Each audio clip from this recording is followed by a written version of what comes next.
I call that they don't like to see you winning. They wanna see you in a penitentiary. I need me a little baby who gon' listen. Girl, I don't wanna be the one you ignorant. My mama told me, boy, make a decision.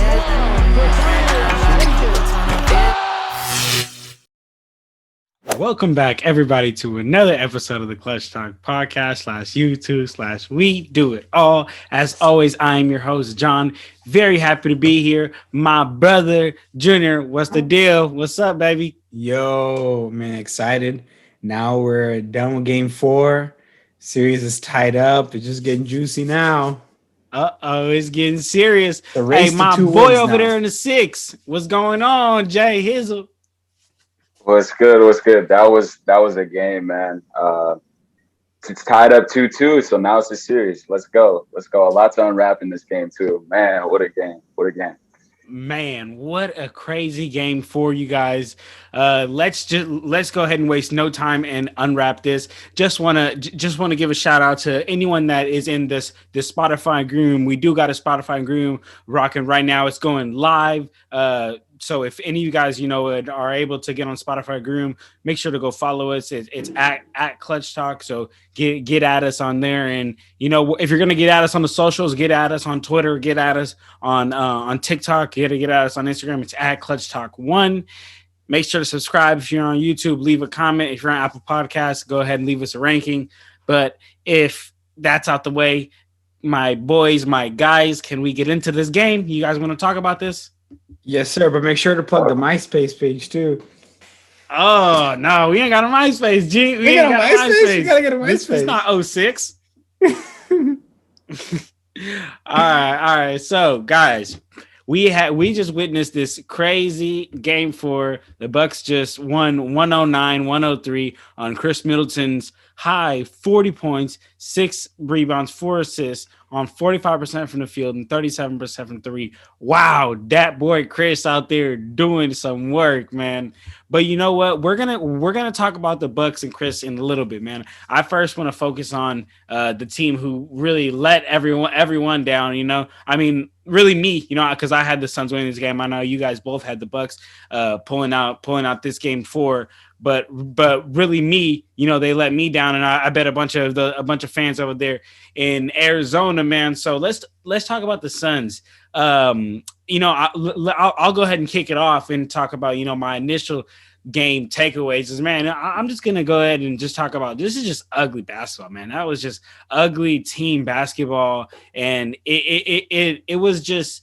It was a performance from Chris Paul that is very rare. We'll rarely see, such a great leader, veteran point guard like Chris Paul almost have as many turnovers as he did points. At halftime, he had more turnovers than he did points, which to me is ridiculous. If you're going to be a leader of the team. If the head of the snake is unhealthy, the body of the snake is going to follow, man. So, that really hurt the team. But that was just my initial takeaways. Junior, you want to go ahead and let us know your initial takeaways or your initial thoughts on the Suns? On the Suns, they shouldn't have been that's close in the game. Devin Booker should have been out of the game with 4 minutes to go. Like, this game shouldn't have been as close as it was.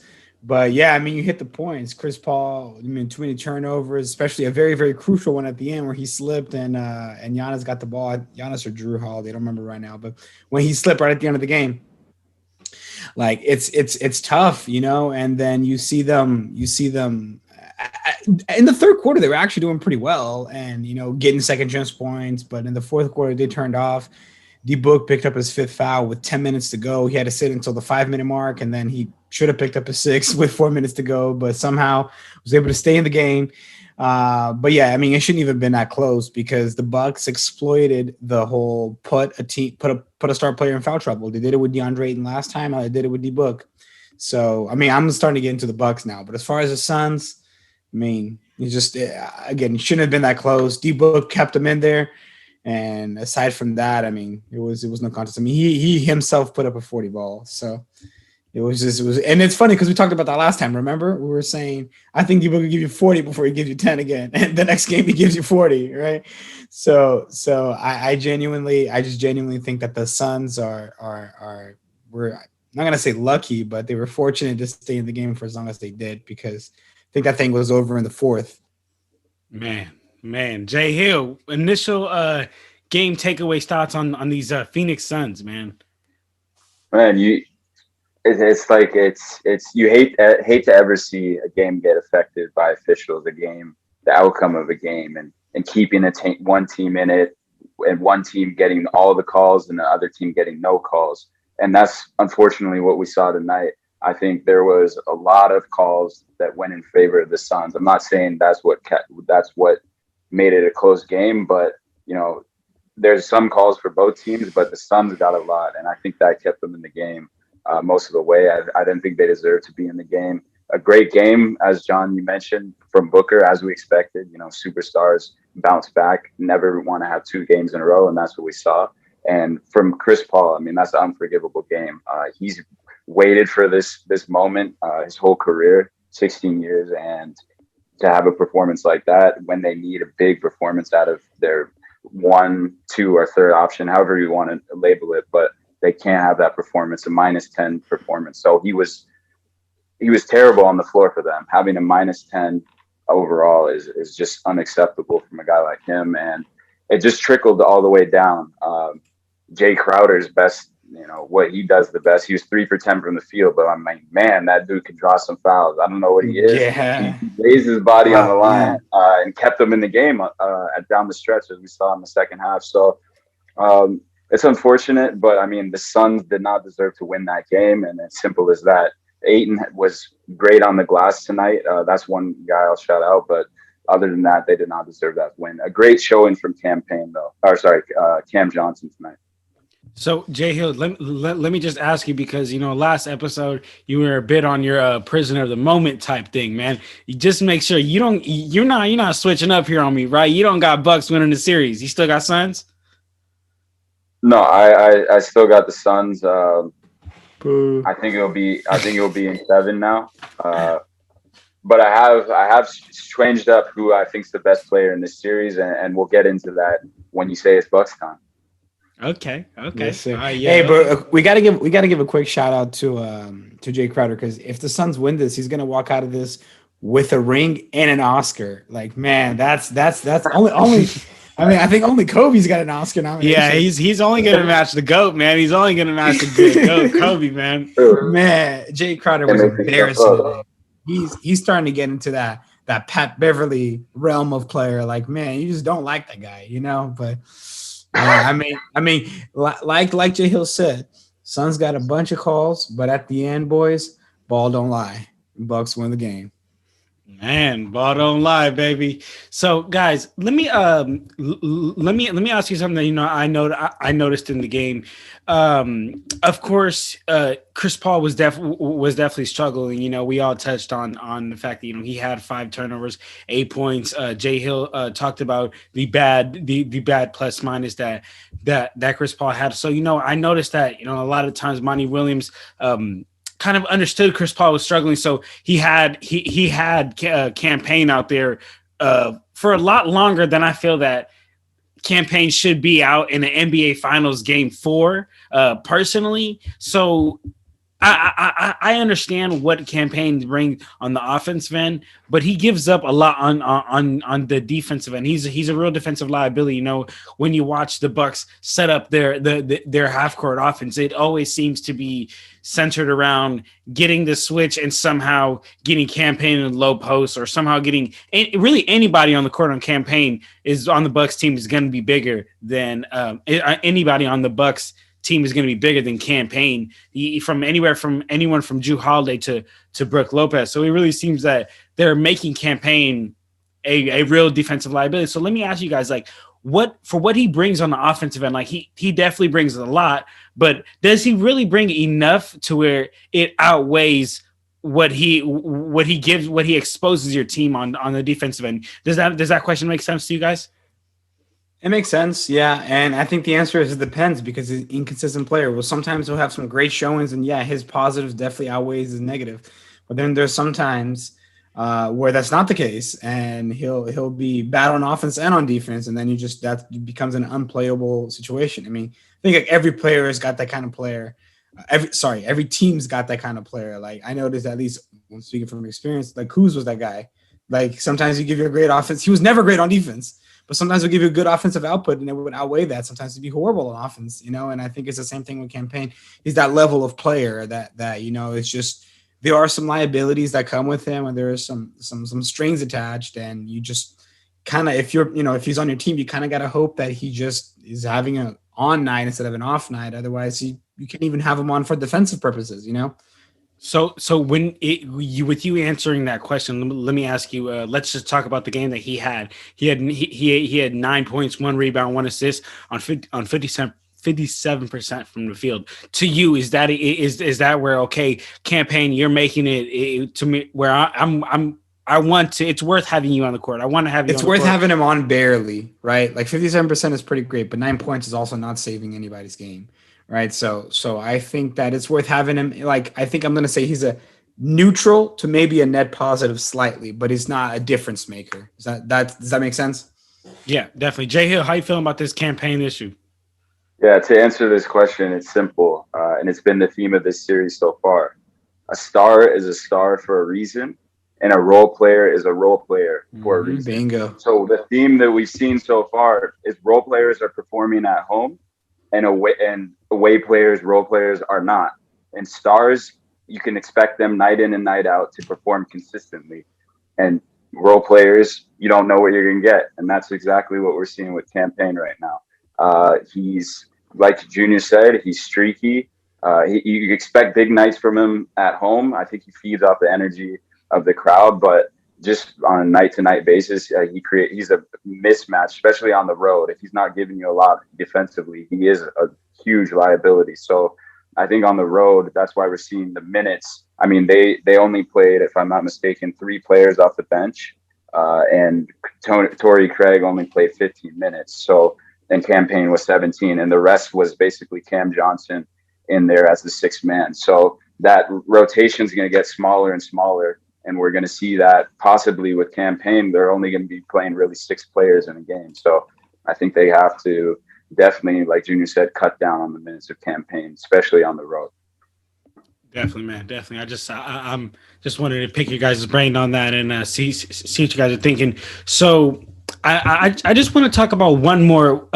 Me personally, if you guys have anything else as on the negative end that you saw from the Suns, you guys feel free to let me know. Just go ahead and shout it out. But as far as me, this is the only other negative thing on the Suns I want to touch with you guys is this is something that all of us has really been saying, and a point that Junior, you really drove home in the last pod, and that we've all really been driving home since the beginning of the finals, man, is DeAndre Ayton is in going to work. In the first quarter, the Suns were really going to DeAndre Ayton. It looked like they were going to feed him early, man. He got off to an early start. He got 5 shots took 5 shots in the first quarter, made 3 of them, and he had a little hot streak going. They kept feeding them off the pick and roll. But as soon as the first quarter ended and the second quarter came up, they immediately stopped doing that. For the rest of the game, he only got 2 more shots and ended up with 6 points. I think that's a huge problem.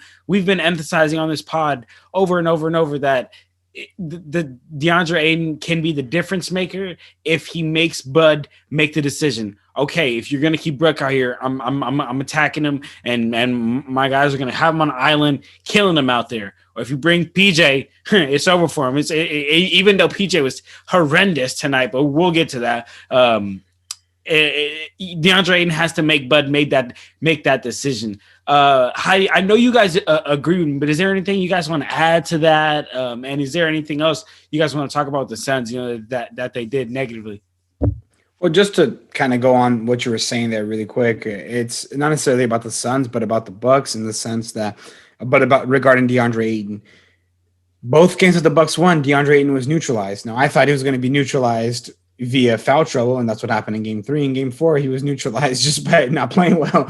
Himself. Yeah, himself. Yeah, but you notice like the key to them winning is exactly that is being able to neutralize one of DeAndre Ayton, Devin Booker. I mean, it's a lot harder to neutralize Devin Booker because you can get a shot from anywhere.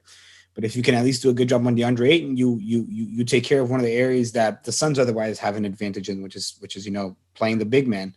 So I think there was a good job of just keeping him neutralized. As much as that might have been himself, that's also I got to give Bud some credit for being able to keep DeAndre down. You know what I mean?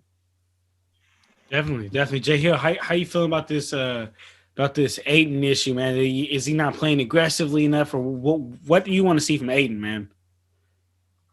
First of all, I gotta Mike Budenholzer. I mean, just game plan. Obviously DeAndre Ayton's on the floor, but Monty Williams and Budenholzer. I think it was a chess match tonight, a game of chess tonight. So just in terms of DeAndre Ayton and Brook Lopez, we only saw 19 minutes from Brook Lopez. They played small for a majority of the game. And that made life harder on DeAndre Ayton tonight. And he struggled, I think, scoring on a dog like PJ Tucker. We saw it late in the game. He had a hook. And I think that intensity from PJ Tucker and not knowing what guard might have been switched onto him at certain possessions for Ayton caused a little confusion and some unsurety. Besides when he's rolling to the floor rolling to the basket when Brook Lopez is on the floor. He knows he's kind of can see it before it happens. So that uncertainty can cause, the performance to dip. And 9 shots, like you mentioned, is unacceptable for a guy who they rely on. It should be their third scoring threat, as we mentioned earlier. So they definitely need more rebounding wise. He was good on the glass. Yeah, DeAndre Ayton, he needs to score and be more involved in the offense in order for the Suns to be successful. I mean, I saw a play where he got out rebounded by Pat Connaughton. Like, you should never be getting out rebounded by Pat Connaughton. But I mean, he was getting out rebounded by Pat Connaughton, and man, like I know we're gonna talk about it, but that block by Giannis, golly, man, golly. Well, we'll get to it, John. Lead us to the Bucks. The Suns definitely, like we've all been saying, definitely just need Ayton to start the game aggressive, man. And, in my eyes, what the Suns need to do is get Ayton rolling really early, force that threat on the Bucks of Ayton rolling downhill and put the pressure on the defense. And then as soon as that's going and you got the defense on their heels, man, give it to D-Book in that midi game. Give it to Chris Paul in that midi game and just kill him that way, man. But let's go ahead and move away from these negatives. There's not many positives to talk about with the Suns, but there are a couple, and there's one that I want to talk to you guys about. And honestly, all day since I woke up, honestly, I've just been thinking, like, please let the Suns win. Please let the Suns win. You know why? Because I've been like, man, I told my guys on the last pod, D-Book's going to go off. I know D-Book's going to go off. He's going to kill. I want to come on the pod, and I want to say, I told y'all, everybody doubted D-Book. But unfortunately, I mean, he went off. He did his thing. But, a loss is a loss, people always talk about those 70 points that D-Book scored and then lost. I mean, to me, like, I'm a winner, man. Like, I don't like, you could score 100 points. If you lost, like, why did you score 100 points in my eyes? But individually, D-Book had a great game. So just because I've been wanting to say it, I'm still going to say it. I told y'all my guy D-Book came out here and did his thing. A 42-point game on 60% shooting from the field, 88% from the free throw line. Got to the free throw line 9 times. My guy was aggressive. Ding, ding, ding, ding, ding. My guy got to the free throw line 9 times. Aggressive, Junior. I know you definitely have something that you would like to talk about, Junior, with D-Book into the free throw line 9 times. So go ahead and first, let us know. That 42.9 should have been clipped off at 38. I'll start with that. And then but I'm not even hating. Like, D-Book did his thing. He did his thing. He went out there, he got his buckets, but he was in foul trouble, man. Like part of that is, teams drawing foul, but another thing is, like, you got to be responsible when you're sitting on 3 fouls, 4 fouls. And you see that 5th foul, he just shoved PJ Tucker out on the back sideline. PJ Tucker wasn't even going for that rebound, right? Like, I wouldn't even say shoved, but, like, it was a foul. Like, you don't mess with that when you're sitting on 4 fouls. Did you see that sixth? That's 6 foul. Hey, the Exactly. ref didn't either. Hey, the ref didn't the That's refs true didn't though. see that 6 foul. That's true though. But man, he wrapped them up on that 6-1. Like that should have really been called. But What's going anyway, on, Ben? Just checking in. You know, Ben here is on our Spotify green room. What's going on, Ben? We're over here talking about this NBA Finals game 4 takeaways. Feel free to request to speak if you want to say anything about the game, Ben. But go ahead, Junior. Sorry to cut you off. no, we're good. I was just saying D-Book did his thing, but wasn't enough, man. He could put up 1,000 points if he wants. If they lose, they lose, and that's ultimately what it comes down to, especially in the finals. Definitely, man. D-Book's gotta show up, man. He's got to show up enough for his team to win. But the same way that we can't put it on Giannis, we can't put it on D-Book, man. You know, all those times that Giannis had those 42-point games, and we wanted to blame him, but Chris Middleton didn't show up those other games. So you know that's all. We can't put it on D-Book. Absolutely not. One thing that I noticed, guys, that I want to talk to you guys about, one of the positives with the Suns, that I actually believe that the Suns had relatively good defense out there. Like, I believe that both teams are relatively playing both teams are relatively playing good defense. The coming into the fourth quarter, it was still 82-76. So like in today's NBA, that's really not that high scoring of a game, man. You know, the fourth quarter was a lot more offensively. So I just want to talk to you guys about the Suns defense. How do you guys feel about the Suns defense in this game? I think the Suns defensively did pretty well until the fourth quarter. They were defending well up until about 8 minutes in the fourth quarter, and then we saw that Giannis was starting to create, and they get forced, a lot of open shots. But I mean, Milwaukee just knocked them down. So I think that they were playing great defensively, and they were holding them within. I mean, they were up for most of the game, and then in the fourth quarter, we saw them collapse.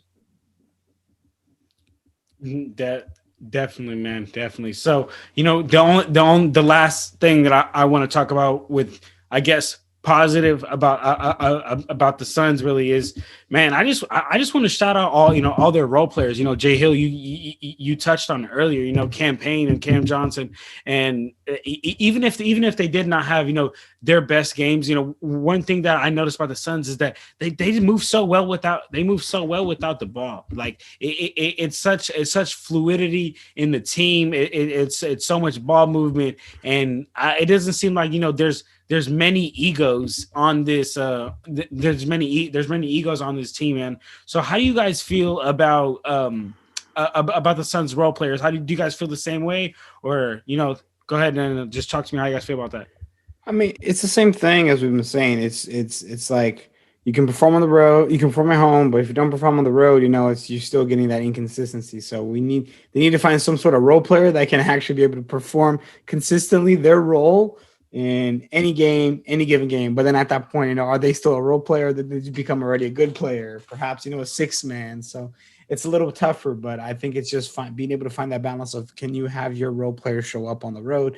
And I actually think we will see a little bit more of the Bucks role players show up on the road, because I just think that it wasn't a matter of them being home or away so much, but as more, I guess, a matter of them finding their footing in the series.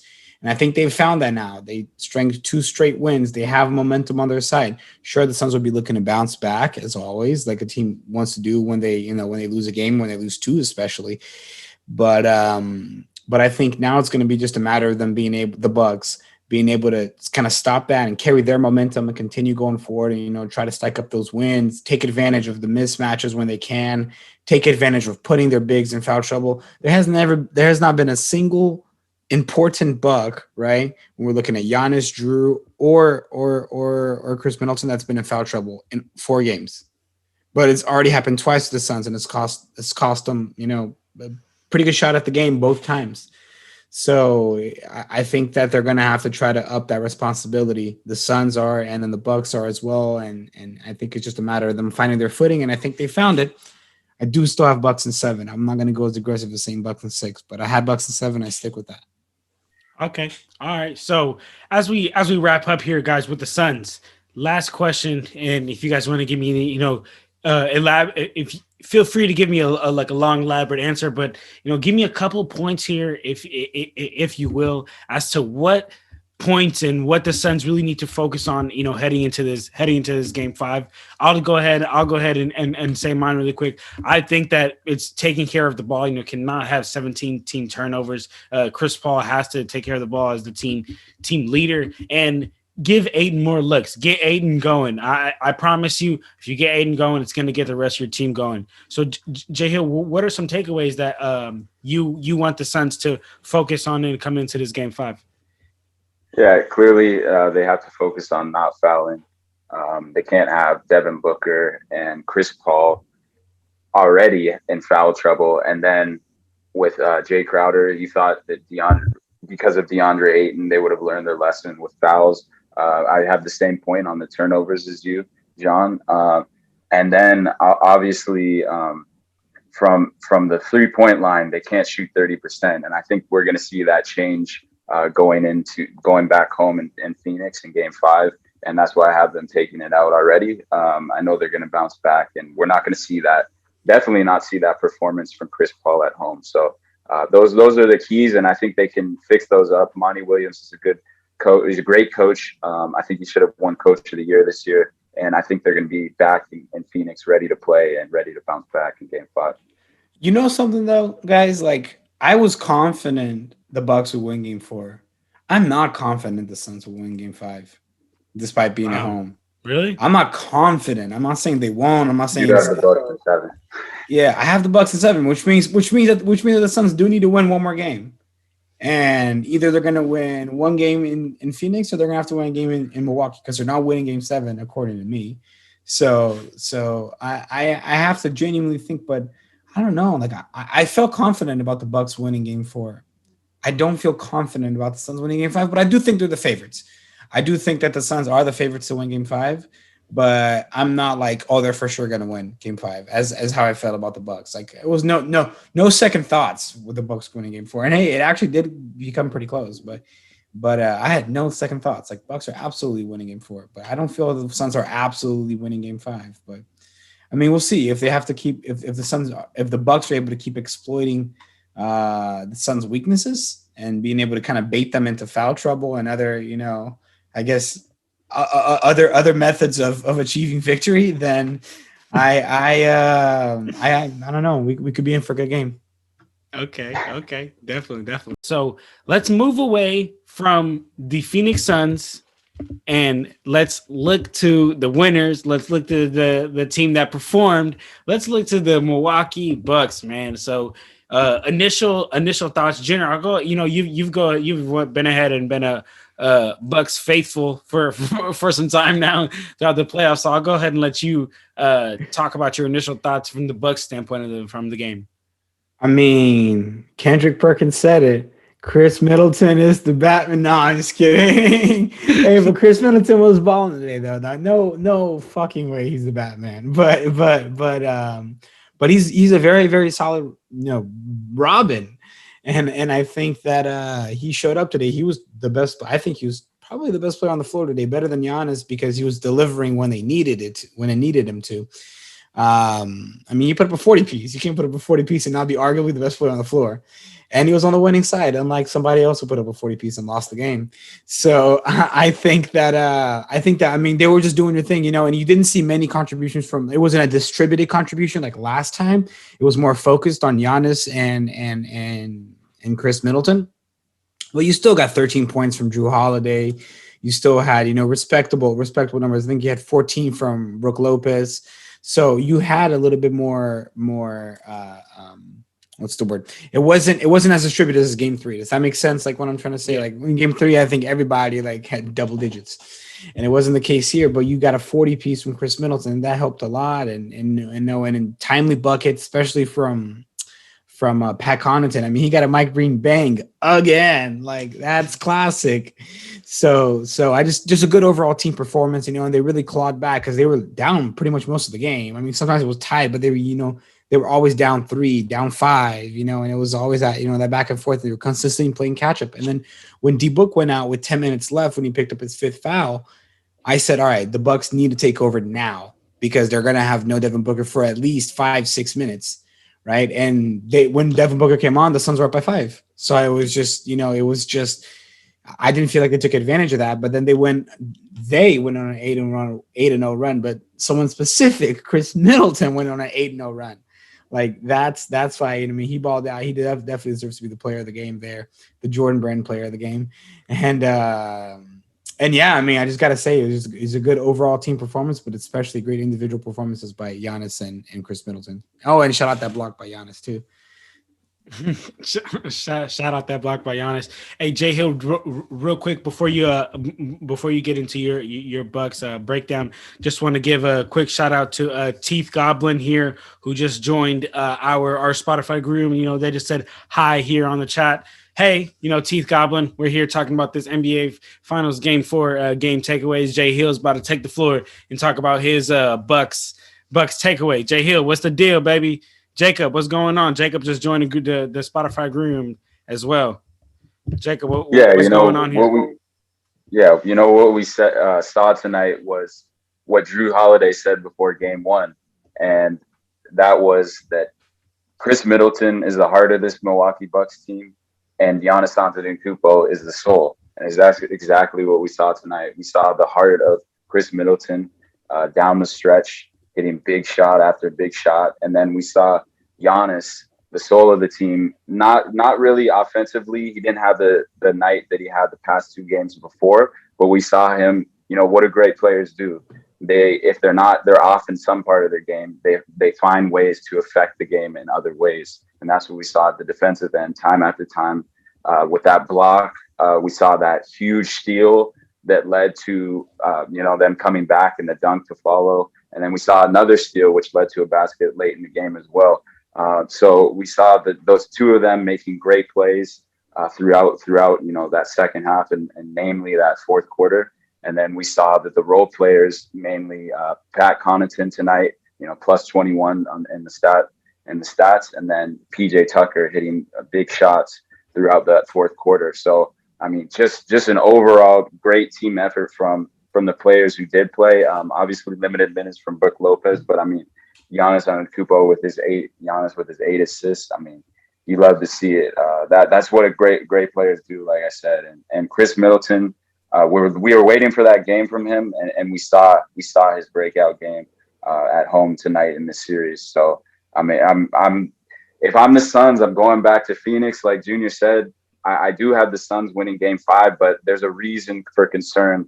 What we saw from the Bucks and their cast, that 1-2 punch. That's what we saw. So, absolutely. Definitely. Just real quick, again, want to give a quick shout out to everyone here that's in our Spotify room: Jacob, Marcus, Spotify, Teeth, and Nico Lee. You know, excuse me if I said your name wrong. We appreciate everyone, all you guys on here, man. We talking about this NBA Finals Game 4. I'm about to talk about my initial Bucks my initial Bucks thoughts, man. You know, we just recently wrapped up talking about the Suns. If you guys just joined us, and you know, I talked about how I felt that the game was won on the defensive end for both the Suns and the Bucks. It wasn't really until later in the fourth quarter that offensively I saw both teams really break out. One thing that I wanted to bring up with you guys and talk to you guys about was it really seemed that the Bucks were really struggling out there with that Suns zone. You know, it seemed that the Suns would switch up from man to zone, and the Bucks would play right into their hands and take these wild jumpers, and we had Giannis in the first half shoot 3 threes, and you know, there's no excuse. I don't care how open you are, right? the Bucks are open because they want you to take that shot. So there's no excuse to me. Like, to me, Giannis taking a three is a terrible shot. Right now, it's NBA Finals. It's not time to be trying to add things to your bag. It's about doing what you can. The summer, the off season is when you can add things to your bag. Right now, do what you need to do. And I think that when the Suns pulled out this zone against the Bucks, it really shook the Bucks, man, because in the first half, Giannis was playing much more off ball and only had 10 points. To me, I want to ask you guys, how do you guys feel about this Suns zone that they run on the Bucks, and how do you feel that the Bucks can break the zone? Let me ask you something really quick before we jump into that. You were talking about not adding things to your bag. We can all agree that Giannis does not have free throw shooting in his bag. And I thought it was interesting because at the end of the game, you saw he was getting fouled and he was passing the ball off so he doesn't get shooting fouls. They were taking him out on the sidelines every single time. And I'm really curious about that because, sure, you don't want to add things to your bags, but man, you should be getting to the line when you can. They're free throws, and he's at home too, so he's not going to have the crowd counting down or any of that stuff. I mean, how do you feel about that? Do you feel that he should have been, passing it off, or do you think he should have, as soon as he feels contact, chuck it up and try to get the shots? I think Giannis. You never want Giannis at the free throw line. So you want to do as much as you can to avoid him to get to the free throw line. But you know what, man? If we look back to game 3, he didn't have a horrendous performance at the free throw line. So it usually is, when Giannis is home, when people aren't yelling, because me and Jhill, we've talked about this on multiple occasions. It's for Giannis, for Ben Simmons, it's all mental, man. It's all mental, the free throws. So I think that if you never want Giannis shooting a free throw, but if you're gonna have him ever shooting a free throw, man, you want him to be at the Pfizer Forum where he's got the people. Yeah, exactly. He's got the fans chilling, man. So in my opinion, to answer your question, though, if you're on the road, you want to do as much as you can to avoid Giannis to get to the free throw line. But man, if you're in Pfizer Forum, if you're in how Mike Green likes to call him, that Deer District, baby, if you're over there in that Deer District, you got to understand that it's a free shot, man. You got to trust Giannis. It's a free shot. It's literally a free shot. And if the fans are rocking behind him and they're quiet and they don't get in his mental. We saw last game. Giannis he can knock him down. That's at the end of the day, guys. It's a free shot. Get ahead of ourselves. Yeah, no, I get it. And I'm saying I think he should have been, every time that he got fouled, you should have been chucking that ball up and trying to get free throws, because you're trading free throws for drawing up a play and given the Suns an opportunity to draw up a play. So free throws all day. Okay. All right. So I only want to talk about one other thing, that negatively on the Bucks that I noticed throughout the game. And again, if you guys have anything else you want to talk about, feel free to, to go ahead and shout it out. But the first thing I want to talk about the last thing I want to talk about negative from the Bucks is I saw too many miscommunications on that pick and roll on the Bucks defense, man. And regularly, I understand, playing against any NBA team, man, it's tough, to guard that pick and roll, especially against such a smart pick and roll player like Devin Booker and Chris Paul. Chris Paul has to go down as one of the greatest, players out of that pick and roll situation. But right now, the Bucks need to understand that that's literally the Suns' number one weapon. Like, that's what the Suns are going to. And the Bucks need to be all over that, man. The Bucks cannot have miscommunications or cannot miss rotations on these pick and rolls. And I just saw it way too many times. Did you guys also see that out there, or how do you guys feel about the Bucks' miscommunication on these pick and rolls? Genuinely, I feel that they had them obviously in this game, but the thing is, it didn't cost them the game. But they do need to obviously be aware of this issue, because otherwise, come game 6 or come game 5, rather, they're going to be like, oh, there was no problem, nothing happened, and then just get exposed by it, right? So the Bucks have been doing a good job at exposing certain things from the Suns. They cannot fall into the same trap on their own. So it's a problem, and it didn't bite them this game, but it's something they need to look at so they don't get bit next game. Oh, okay, Jhill, how do you feel about that? Yeah, absolutely. I think just just to highlight what Junior said, they for the most part they defended pretty well. They made a lot of reads. We saw a lot of big plays from Giannis. But I mean, yeah, if they're gonna trade baskets with Phoenix, that's gonna be recipe for disaster, especially on the road. So those deficiencies defensively, they have to tighten up because those will be exposed definitely on the road in Phoenix. Okay. So do you guys have anything that you guys want to add as far as that negatively that you saw on the Bucks end? No. Okay, sounds good. All right, so let's let's go ahead and jump over to the positives on the Bucks and the good things that we saw. I want to start on the offensive end. The Bucks really played well. They really played as a team, and as we've been attributing to most throughout this podcast, and for those of you guys that are on the green room throughout this live stream, we've been attributing multiple times that the Bucks role players really showed up. Man, Pat Connaughton had 11, Brook Lopez had 13, Jrue Holiday had a vital 13, 7 and 7, and they had 22 team assists. So they really showed up as a team. That's the number one thing I want to highlight positively. Besides Chris Middleton's 40-point game on ridiculous field goal percentage, on ridiculous 3-point percentage, man. So, is there anything that you guys saw that you guys want to highlight besides the obvious of Chris Middleton of positives from the Bucks end? No, I mean, go ahead, Jhill. Yeah, one thing that jumps out right away for the Bucks is getting to the way that they got to the free throw line. They shot 7 for 29 from the 3-point line, but getting to the free throw line, they realized that wasn't working for them, especially late in the game. And obviously there was 2 timely threes from Connaughton and PJ Tucker. But what we saw them doing down the stretch was getting to the free throw line. Giannis should have had the confidence to shoot those free throws, but for the rest of the way, I mean, 82%, 24 for 29 at the free throw line. That's a great percentage. And I think that can only help them, especially on the road, shooting those free throws. And oddly enough, obviously, Junior and I thought that, the Suns were getting favorable calls for in terms of fouls, but they only shot 19 free throws to the Bucks 29. So that's a bit of a discrepancy there, of 10 free throws. So that's a big, key for the Bucks offensively. Yeah, I think what the Suns calls was more the timing and the magnitude of them, right? Like Booker not getting his 6th foul with 4.5 minutes to go is incredibly helpful to them. So I think it's more of the timing of those calls. But I mean, as far as me touching on the positives of the Suns, I've kind of the Bucks rather.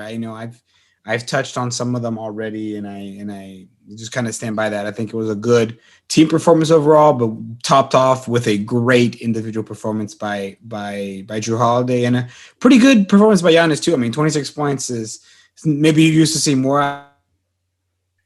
14 rebounds and a huge block at the end, right, on DeAndre Ayton. So it's just I'd say they both had very, very good games. Okay, definitely. So, as we wrap up here with the Bucks, and as we did with the Suns, let me ask you guys. Again, you guys can go ahead and feel free to go into a long, elaborate response, or a couple of things that you feel that the Bucks should focus on, coming into this game 5. I can go ahead and kick it off for us. The number one thing that I think that they should focus on is definitely, Junior, like how you mentioned, nip that pick and roll miscommunication problem at the bud, man, because you just realistically can't expect a great Hall of Famer point guard like Chris Paul to have another 5 turnover game. You can't expect him to have another 8-point game, and I think that the Bucks need to just continue to play as a team, man. Play as a team and continue to get huge contributions or whatever, however you say that word, from the role players. From players like Brook, from players like Pat Connaughton and Jrue Holiday. So, Junior, Jhill, what do you guys feel is the number one way for the number one thing that the Bucks should focus on coming into Game 5? Go ahead, Jhill. You got it. For the Bucks, I think definitely is keeping the turnovers down. I already mentioned the free throws. Keep getting to the free throw line. Don't live or die by the three, and is keeping those turnovers. Especially, it's great that they did that at home tonight. But if they can do that repeat that same effort at on the road, that's a winning recipe right there, right away. And if they continue to get to the paint, draw those fouls. Giannis keeps drawing those fouls and looking to dish when he feels that he's stressed and won't be able to get a good shot off at the rim, which we saw him doing in the second half, getting his teammates involved, giving that confidence to the role players, especially on the road. That would be a key factor for them being able to come back to Milwaukee with 3. Man, that'd be huge. I mean, no, Jhill hit it. Like that's it. That they need that confidence. They need to be able to get solid contributions from their players. And one thing I guess to add on top of that is just continuing to exploit whatever it is, a weakness, quote unquote, from the Suns, and continue to exploit that. So far, we've noticed, it's neutralized DeAndre Ayton, keep their stars in foul trouble, and there could be something new that we don't even know that happens, next time. But it's just kind of exploiting that, force Chris Paul into turnovers, things of the sort, force them to have to go to campaign because, campaign's not going to give you what Chris Paul gives you, right? Force them to have to use, more of the bench players because they used 3 today, right? So it's just kind of forcing them into situations that they're not, comfortable in because, I mean, the Bucks have been on top of the East. Like I said this before we even started the playoffs. They've been on top of the East for the past 3 years, right? As in, like, they have been the best team during the regular season, but they haven't done much in the playoffs. So they have experience being there. And the Suns, I mean, it's all new to them. You know what I mean? So there's going to be some things that, as far as inexperience, that I think the Suns might trip up on, and it's up to Boldenhoser and the Bucks to be able to exploit that and take advantage of that. Interesting enough, though, nobody in this on either roster has been to the finals except for Jay Crowder. So that's pretty interesting. This is actually, we're going to get very, very, like, all new winners. I mean, actually, and nobody's won a final that's playing, actually, because Jay Crowder lost because he was only in it last year. So it's actually interesting to see.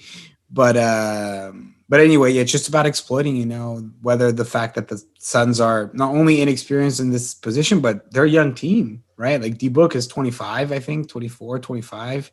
DeAndre Ayton is probably like 23. I mean, it's only really CP3 that's got that experience. But then again, on the Bucks, it's not like they're also overflowing with experience, right? I mean, I think probably Brook Lopez is their most experienced player, and he's what kind of the experience he has. I mean, I don't know. It's winning 30 games a season with the Lakers, so it's not quite like being in the NBA Finals. So I do think that it's up to the Bucks to try to exploit as much as they can out of the Suns, and that the Suns will be looking to do the same thing. Definitely, man. So I'm happy that we all got our takeaways here that we think that both the Suns and the Bucks should really look forward to, and I'm happy we were able to just have this great conversation and talk about this game 4, and I'm really looking forward to this game 5, man. I'm interested. All of us have Suns winning this game 5, correct? Yeah. I mean, the confidence level is debatable, but I do have the Suns winning it. I got the Suns coming back home. Okay, that's perfect. All right, so we all got the Suns taking it back home. So, you know what, man? I think this is a good place for us to go ahead and go ahead and end this podcast. But before we go ahead and end it, I do want to open up the floor to everyone in the Spotify Green Room chat right now. We do have Marcus, Oscar, John, Danny, and Yannick, I don't know if I mispronounced your name. If you guys want to go ahead and write any questions that you guys have for us regarding the NBA, regarding the playoffs, if you guys want to go ahead and just add it into the chat, and we will go ahead and answer your questions freely. So we'll go ahead and open up the floor for you guys if you guys want to do that. Hey, Lakers. We've just opened up the floor, Lakers, for any questions. So if you could please hit the chat and write any questions that you have about this NBA Finals Game 4 takeaways, or any questions that you have about the NBA season that's been going on so far. So appreciate it if any of you guys could go ahead and drop a question there. And if you guys don't have any questions, then we'll go. Then we'll wait a little bit, but we still got our guest of player episode to get to, man. So we can get to that. We can get to that, and if the questions come in, we can get to the questions too. But okay. Okay, here, Jenner, do you want to go ahead and check that out? Check that out. What Lakers champ just said to us in the group chat. Yeah, he just said career 40-point games in the NBA Finals and dropped some stats. It's actually pretty interesting. Middleton's got 1 in 4 games. Durant 1 in 15 games. I mean, I haven't listed all off, but yeah, pretty interesting. Kobe's got 1. Yeah, I mean, Middleton was doing work, man. Middleton was doing work today, and that's pretty awesome. I wonder how many book he has because I mean, well, like Lakers chance. That's a league company. Yeah, that's a league company for sure. Absolutely. That's why Giannis definitely have them, right? Giannis has got at least 2, right? Yeah. Yeah, Giannis has got 2 this year. Yeah, I mean, it's the only finals he's been to. So Giannis and Okay. Yes, sir. Giannis at 2. That's interesting, man. I mean, that's crazy. D-Book tonight. Tonight on that 1. L. Yeah. Okay. So we appreciate. Hey, but that, no, he said those about Middleton, but that's true. Though. Middleton did his thing. Yeah. Absolutely. Mm-hmm. Absolutely, Middleton did his thing tonight. We'll see if he's going to be able to keep that up, though, because I'd love to see that. I'd love to see, It's Middleton. absolutely true. Yeah. If Middleton doesn't have that ending to the 4th, they don't win that game. So absolutely not. He carried that. Best player for sure. Best player on this game for sure. Not even close. Better than D-Book, too. We've been saying Chris Middleton, the closer. Yes, sir. But he needs to get a couple of bangs from Mike Breen, like Pat Connaughton. We need 8 Lakers champs, man. See if you can get us a bang statistics here. How many bangs Pat Connaughton got? Because he's got to be Steph. He's got to be in Steph Curry range by now. Because I know Steph Curry is responsible for a couple of them. Probably the most iconic ones. Definitely the most iconic ones. Yeah. Okay. So guys, again, if for those of you guys that are in the green room, Danny asked us a question here. Who do we got in Game 5? Danny, we all have Suns. Jen, just want to confirm with my guys here. Barely, I do. Yeah, Suns all the way going back home. But I do. No repeat performance from CP. We got Suns. Oh, Suns in 7, Lakers champ. That's how you feeling? Man, okay. I gotta stick with my guns. I still got Bucks in 7. Bucks and CP3 for MVP. Okay, that's a bold take.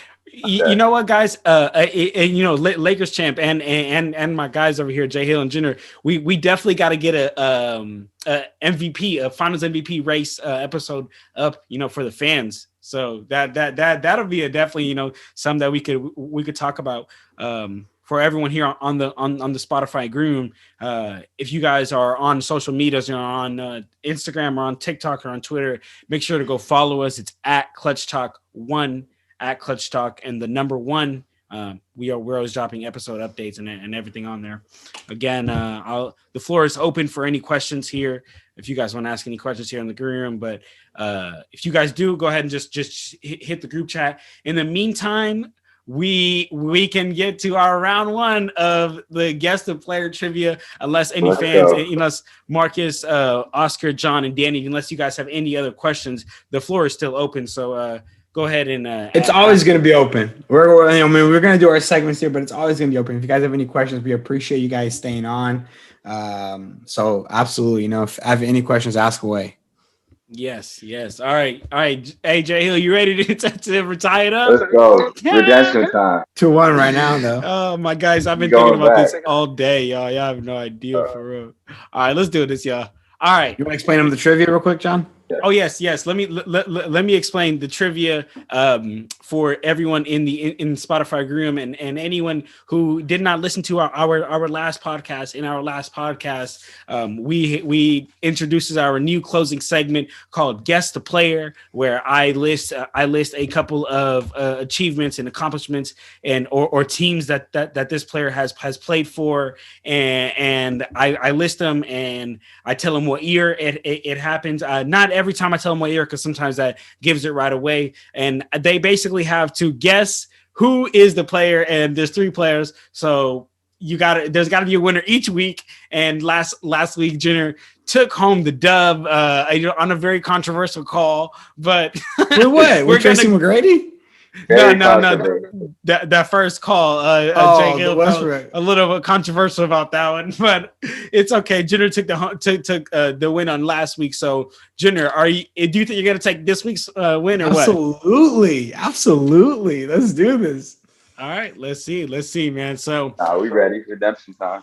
Get it. Welcome everyone in Spotify, Room, and Apple Podcasts, YouTube. We love you guys, man. Welcome to our closing segment, Guess the Player. All right, guys. Our first player is a 5-time champion.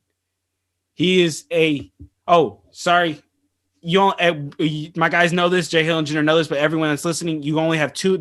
My guys only have 2 guesses. You can't just keep guessing. 2 guesses, and then that's over. All right. The first player is a 5-time champion. He's a 2-time MVP. He's a 3-time. Nope. Jenner, you got 1 chance left. All right. He's a 3-time Finals MVP. He's a 15-time. I get mine guess next, right? What? I get my guess before Junior gets his second, right? We have never instated a rule about when the guesses go, but yes, we can instate that rule. Because then I would have got the Westbrook one last episode. Okay.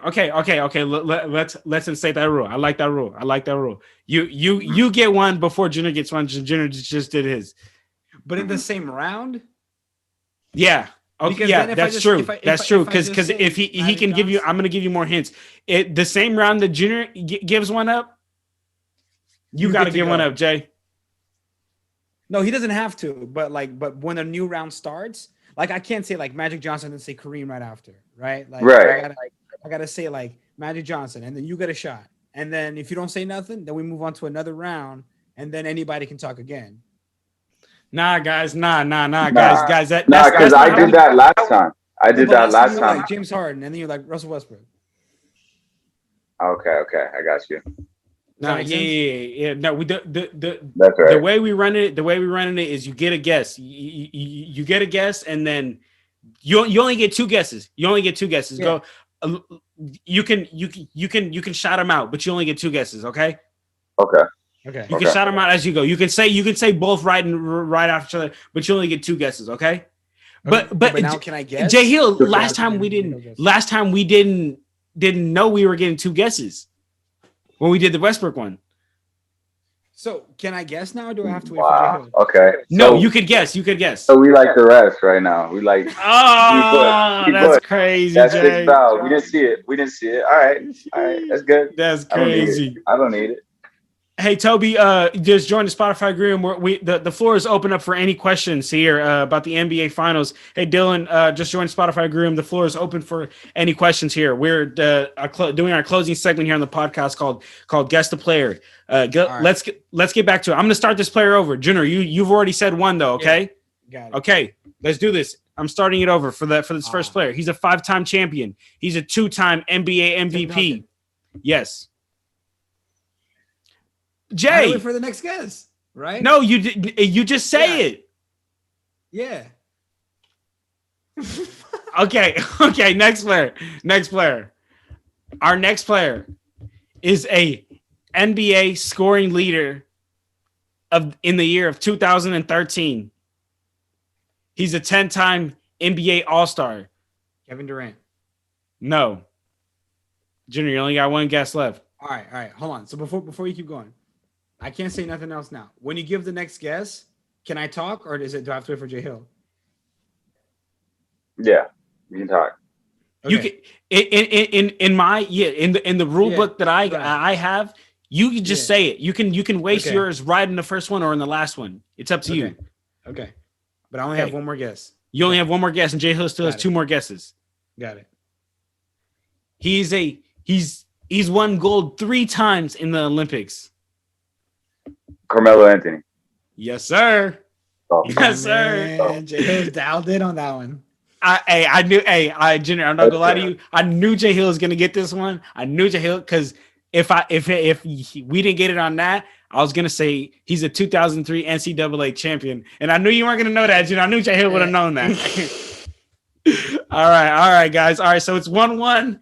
This is the last player. Okay, I want to make rules absolutely clear, guys. Okay, look, I'm gonna say when this guy was drafted. I'm gonna talk about the team that he went to. Okay, and then I'm gonna talk about the team. I'm gonna tell you the team he went to, he got drafted to, the team he got traded to, and I'm gonna tell you some accolades. Okay, I'm telling you right now, everyone gets 2 guesses. You can shout a guess whenever you want. Ain't no rules. Yeah, if you want to say freaking Michael Jordan, LeBron James, right away, go ahead. But that's and then you can't guess anymore, and the other player can wait all the hints and guess. So play as you wish. That's the rules. Okay. Here it is. Here's the final player. Okay. Hey Ed, just want to open up the floor. This is our last closing segment here on the Clutch Talk podcast. We're doing a guess the player, but Ed, just want to let you know the floor is open for any questions you got here for the NBA. Last player, guys. Let's go ahead and get into this. Okay, he was drafted in '85. He was the first round 5th pick to the 76ers. And then he got traded to the Houston Rockets. He's a 11-time NBA All-Star. Charles Barkley? Yes. Jay. Hey, yes, I explain. Jay, now you down 2-0 now, Jay. Man. Jay, you down 2-0 right now in the week. Junior just took both weeks. Man. Man, you know, questionable calls.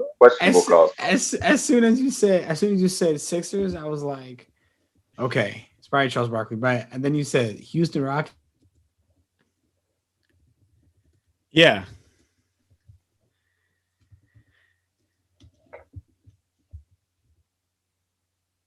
I'm just throwing out Charles because if it wasn't Charles Barkley, bro, I probably would not have known. Man, that's crazy. So Junior takes home the first 2 weeks of Guess the Player, Jay Hill. Man, I'm not gonna lie, you got some catching up to do, Jay Hill. I still believe in you though, Jay. Don't let Junior take this dub 2 weeks in a row. Nah, it's all good. I mean, we're gonna bounce back. We got the, favors not in our balance.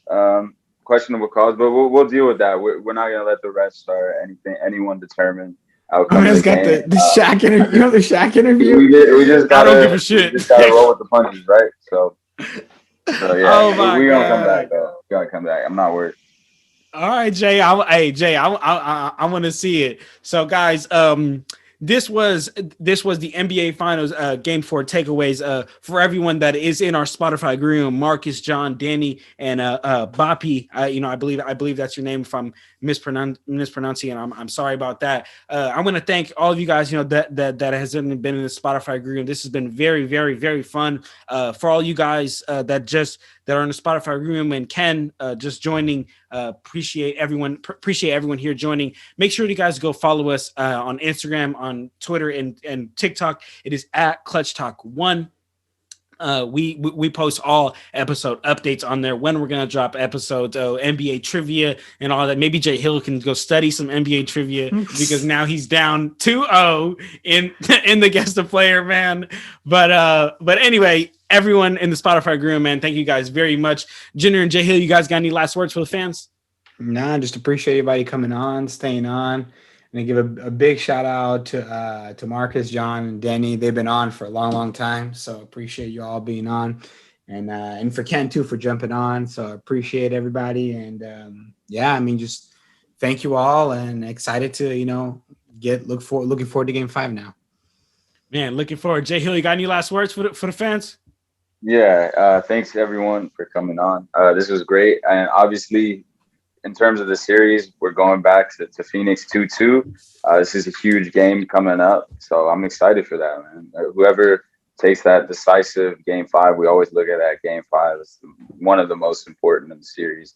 because it's a 2-2, especially in a 2-2 series. So yeah, looking forward to that, man, and seeing who steps up for each team, and will those role players step up on the road for the Bucks? Who can win that? Will the Bucks be the first team to win on the road, or will the Suns, take care of business on their home court? We'll see.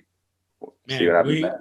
we will see, man. This game 5 is definitely going to be one to watch. So, as always, everyone listening on Apple Podcasts, Spotify, or whether you're tuned in on YouTube, man, thank you guys very much. We love and appreciate every single one of you guys.